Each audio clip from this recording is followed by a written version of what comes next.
Trichy KK நகர் வந்து பார்த்திங்கன்னா ஆர்எஸ்புரம் அதில் வந்து 2 பிளாட்டு விற்பனைக்கு வந்திருக்கு. ஒன்று வடக்கு பார்த்த மாதிரி, ஒன்று மேற்கு பார்த்த மாதிரி. இப்போ நம்ம ஃபஸ்ட்டு பார்க்குறது வந்து வடக்கு பார்த்த பிளாட். இது ரோடு பேஸே பார்த்திங்கன்னா 50 அடி அகலம் இருக்கும். இது ரோடு பேஸ்.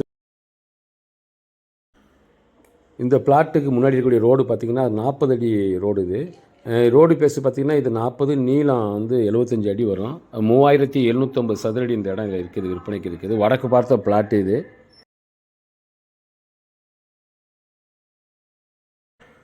அருமையான பிளாட்டு இது விற்பனைக்கு வந்திருக்கு. அதே போல் மேற்கு பார்த்த பிளாட்டு வந்திருக்குது. அதே போல் கிழக்கு பார்த்த பிளாட்டு அங்கே விற்பனைக்கு வந்திருக்குது. 2 பிளாட்டு தான் காமிச்சிருக்கோம். இப்போ பார்க்க வந்து இந்த இடம் வந்து பார்த்திங்கன்னா மேற்கு பார்த்த மாதிரி இருக்கும். 2400 சதுர அடி. இது வந்து இந்த பிளாட்டுக்கு முன்னாடி பார்த்திங்கன்னா அது 30 அடி ரோடு, நல்லா ஸ்கொயராக அழகாக இருக்கும். விருப்பம் உள்ளவங்க இந்த நம்பருக்கு தொடர்பு கொள்ளுங்கள். இது ஆர்எஸ்புரத்தில் மட்டுமே ஒரு 4 இடத்துல ஒரு இடம் விற்பனைக்கு உள்ளது. எல்லாம் 2000 சதுரடிக்கு மேலே தான் இருக்கும்.